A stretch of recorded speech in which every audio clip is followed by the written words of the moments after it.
Good afternoon and welcome to the Imagine Golf Podcast, brought to you by Imagine Golf, helping you get the game you've always imagined. You can go to imaginegolf.com and check out all of our free tools, including our free ebooks, practice plans, lesson plans, and training aids that we endorse. And you can sign up for our free golf tips that go out once a week, every week, by simply dropping us your email. And of course, you can book a lesson with me on the site as well. Hey, look, let's talk about a topic that comes up all the time, or subject that comes up every time I do a playing lesson. Here at Imagine Golf, we do playing about 20 to 30% of our lessons, depending on when it is in the season, are playing lessons where we actually take students to the course and play around with them. And it's that controversial topic of leaving the flagstick in, leaving the pin in, or taking it out. And I have to tell you, I'm a very conservative guy overall, and kind of an old school guy when it comes to golf and many other things in my life. But I always took the pin out, and it was just the way I was taught. In fact, it was a rule up until 2019 that once everyone was on the green, when the balls were on the green, you could not putt you could putt with the flagstick in, but you could not putt and hole a putt with the flagstick in. Many people don't know that distinction. So, but yeah, that was the rule. If you lined up for a putt with the flagstick in and you hold your putt, you got a 2-stroke penalty. 2-stroke penalty. So and when you just think about that alone, right, that they changed that rule, that was a rule, if you would, back in the day. And by the way, that was a rule for almost 200 plus years. It lends itself to think that, hey, that is an advantage. If the flagstick or the pin is in, it's an advantage. So you get a penalty if you use it. So now that people can use it, ever since 2019, they changed that rule where you can do whatever you want. You can leave the flagstick in, you can take it out, you can make one putt with it in, you can make another putt with it out. There is no requirement anymore, or no ruling when it comes to the flagstick. So I don't know why anybody candidly would not leave the flagstick in. And as I say that, like I said earlier, I go back to all the years where I always took it out. It just looked weird to me having the flagstick in. But the more I played, the more I watched others play, and the more times I saw people sink putts, and then I started reading about it more, I thought, man, I need to change this, and I did. So in 2020, I've been a flagstick in guy, and I'm never going back. But there is some science behind it, right? So we're going to talk about some of the general topics and general science behind it. And then I'm going to share with you our own little study that we did here at Imagine Golf, if you would, right?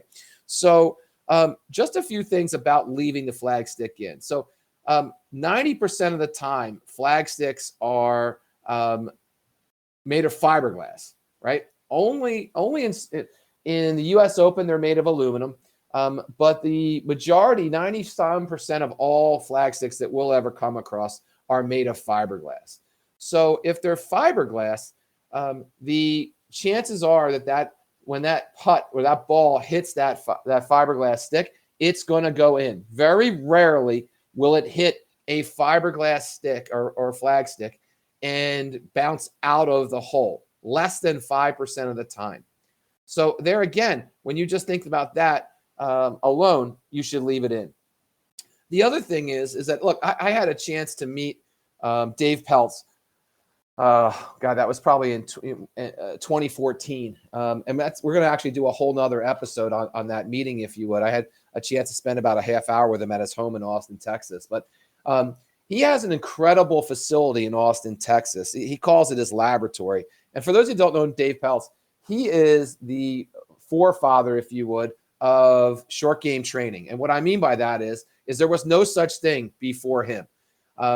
People had 1 irons, 2 irons, 3 irons. They had a ton of different longer irons in their bag, and they had one wedge, literally one wedge for every ball from 100 yards in.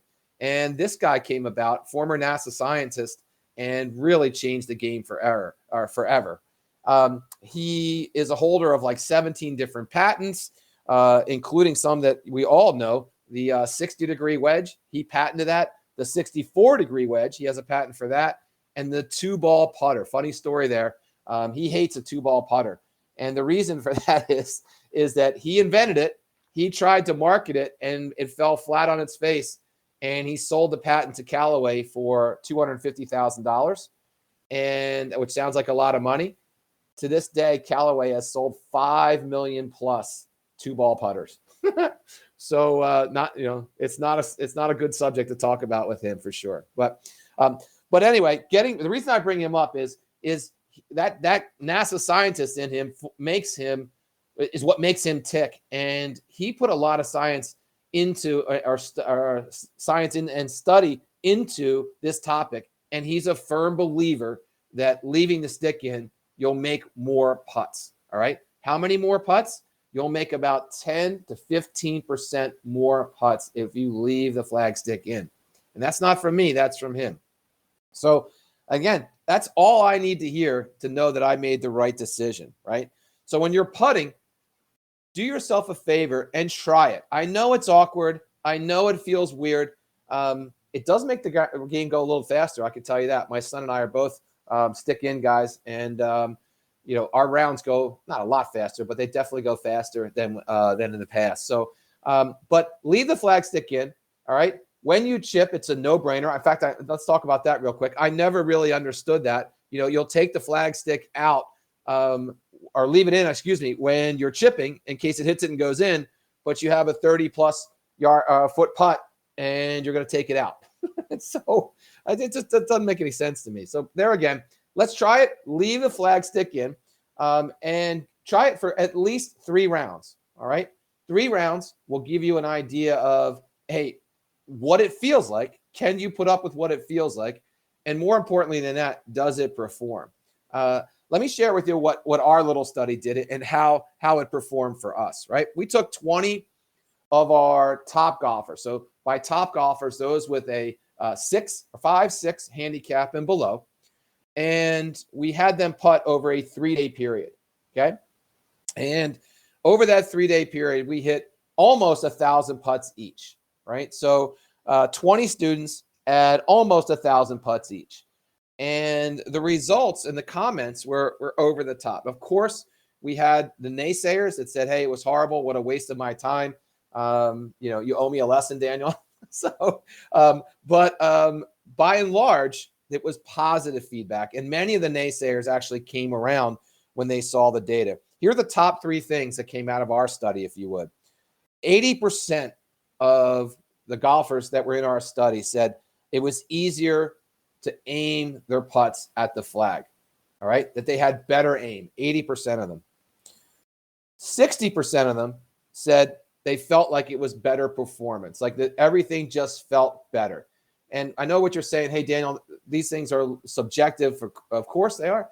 But at the end of the day, if you feel like you're aiming better and you're feeling like the performance of the putts are better, like they're starting on line better, they're breaking towards the hole better, everything about the putt just feels better. I got news for you. That's not subjective. You're putting better, right? But here's the one that isn't subjective. They hold 10% more than they did without.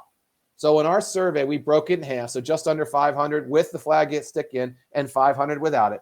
And when the flag stick is in, they made 10% more putts. Okay. So that doesn't sound like a lot, but if the average amateur takes 40 putts, all right, in a round, which they do, or 40 or more, you could shave off 4 of them. 4. So, and again, it's a no-brainer.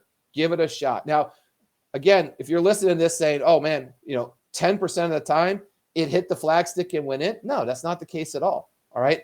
But it is an indicator that when the flag stick is in, the everything about the putt is better. And for that reason, they hold more putts. Sure, there were a couple putts that hit the flag stick and dropped in, but we wouldn't really know. Likewise, there's a couple putts that hit the back of the hole, bounced straight up in the air and dropped in, right? So I'm not saying that the flag stick itself makes the ball go in the hole 10% more of the time. I'm saying, though, that the overall process of putting with the flag stick in is a better proposition for amateurs than without. All right. So give it a shot. All right. That's really all I have today. Thanks for listening to the podcast. Please hit the follow button below. You can find us wherever you get your podcasts. And you can direct mail me at daniel@imaginegolf.com. And have a great week.